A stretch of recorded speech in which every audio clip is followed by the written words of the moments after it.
In this episode, we're going to go a lot deeper on how to become a thought leader in your niche. If you have real expertise and know how to help other people succeed, then we want to have more people find you. So you probably have popularity in a small local area, people that have discovered you. Well, how do we get the entire world to discover you and see you as the go-to authority? I've discovered a proven system that has taken over 60 people and helped them become a thought leader in their space. Imagine somebody who's never heard of you before, goes to the internet, and they start searching by topic, and everywhere they look, you're the one that's being recommended to them. So in this episode, you're going to learn the difference between somebody who's highly skilled and someone who is seen as highly skilled by the world. Let's dive right in.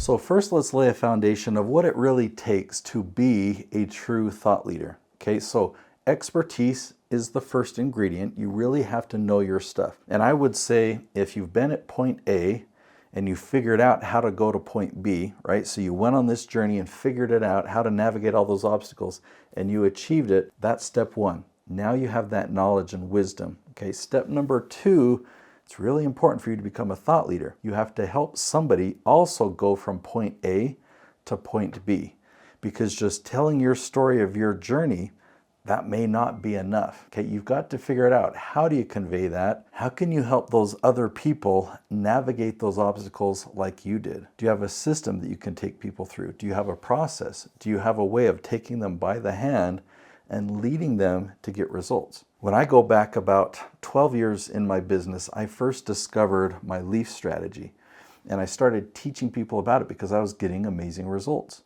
We were generating leads from YouTube videos. So people hired me for coaching, and I would talk to them every single week. I also put on 3-day cabin retreats where people would come and I would train them for 3 days solid. At the end of the retreat, they would say, "This was amazing. Be sure to let me know when your next one is." Here's the problem. My coaching clients and those that attended my retreats, I would then go and look at their YouTube channels to see their success. And I didn't see it. In fact, I didn't see them implementing anything that they had learned. So that's an example of me having expertise, but I was definitely not a thought leader in the sense of helping people actually get results. I had to rethink things, and then I figured out a way. I created a program where I would take them by the hand and help them get results. That's the day that my business really changed.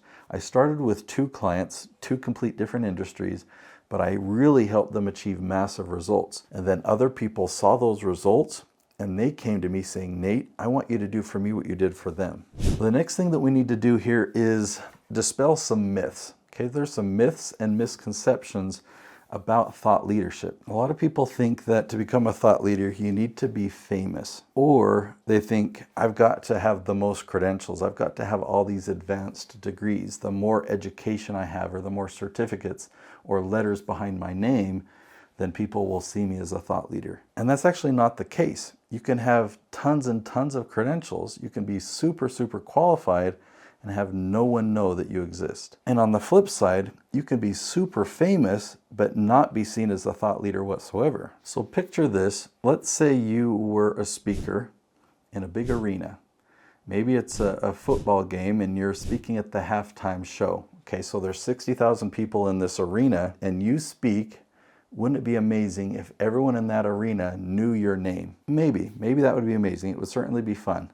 But if they knew your name, does that mean much? Because that would mean you're famous, right? A lot of people know who you are.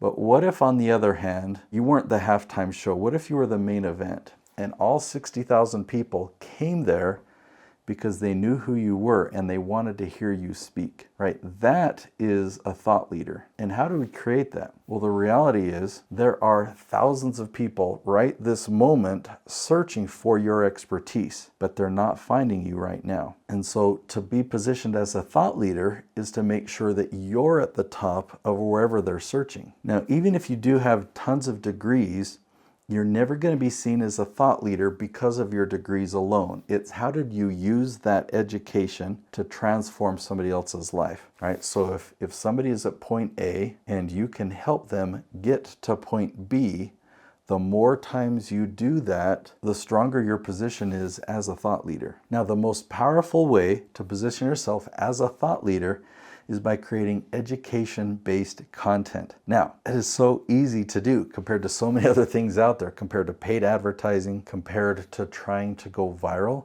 Creating education-based content is something that you're already good at, because think about it this way. Let's say somebody had a question.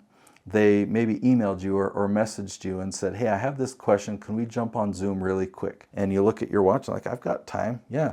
And so as you're preparing for that call, maybe the call was going to be in 10 minutes. You just thought for a minute, all right, that's an interesting question. I'd recommend a few things. So you just jot down some notes on the paper that's in front of you. Zoom starts up.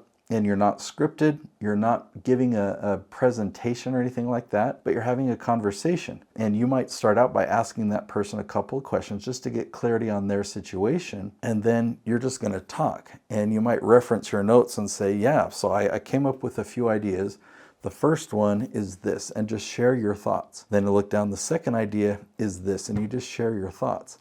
That would be a super valuable video for the person that reached out to you and asked you that question. Well, we can do the same thing on YouTube, Google, and ChatGPT, because we have all the data. We know the questions that people are asking online. And so you just prepare the same way. You write down a few talking points that would be the best answer to that person in that situation. There's actually a way of filtering through all the questions and knowing exactly the right people, because you don't have to answer questions from people that aren't your target audience, but you can hone in and find those questions that are being asked by your dream clients. And so you just focus on those and make videos that are just conversational, answering those questions. If you create videos like this that teach instead of pitch or sell, you'll actually rank at the top of YouTube, Google, and ChatGPT.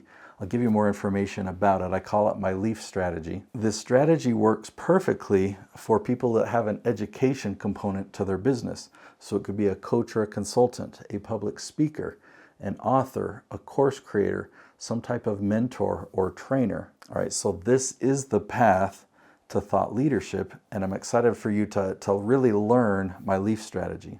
Now, I'm a very visual person. I love to take you behind the scenes and show you things, give you examples so that you can really understand how to implement this. And so I put together a webinar. I do a live webinar every week. You can go to theleafstrategy.com and you'll come away from that hour knowing exactly what you can do right now to start generating leads from Google, YouTube, and ChatGPT. Go to theleafstrategy.com. I'll see you there.